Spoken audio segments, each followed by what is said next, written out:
Behind me is the Rosslyn Chapel in Scotland. It had been made popular by the Da Vinci Code movie and has been a Masonic temple, causing a lot of people to question the history.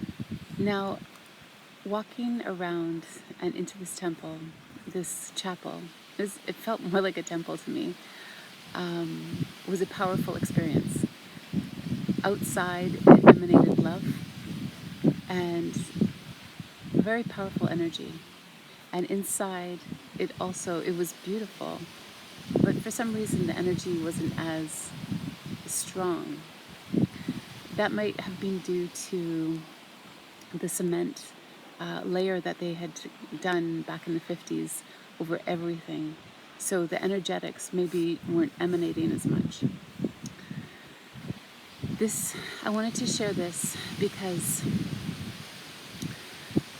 when I went inside, I walked around for a while and got to experience what it felt like from my heart, rather than looking at it through the mind, the scope of the mind.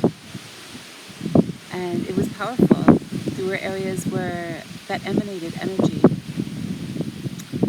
feelings, and it would take a little bit of discernment to tap into what those feelings were and what was being emanated. But there's a lot of history here and a lot of connection with Mary Magdalene as well. I'm a big fan of walking through these areas before receiving any information, just to get that heart connection, that clarity of what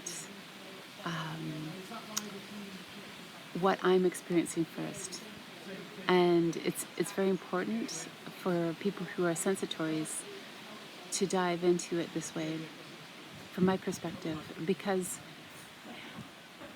when we go on tours, and there's nothing wrong with tours, and we can do them afterwards, but when we go on tours, it can narrow our perceptions into what they're telling us only, rather than allowing our hearts to have a blank canvas and experience what it is that's coming through. So I just want to share this with you. It's a powerful experience here. It's one of the most beautiful chapels I've ever seen in my life.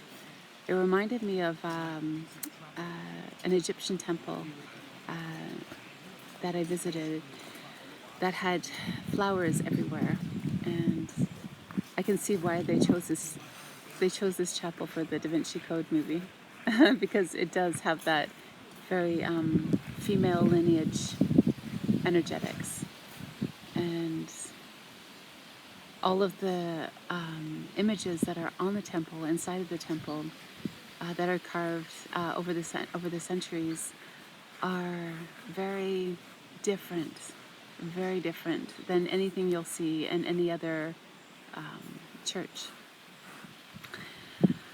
So there you have it. And if you get a chance to come here, I would do it.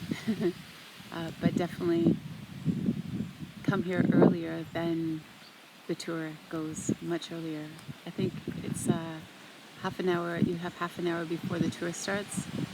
And the tour was good and interesting, but it's also good to take that time just to tune in.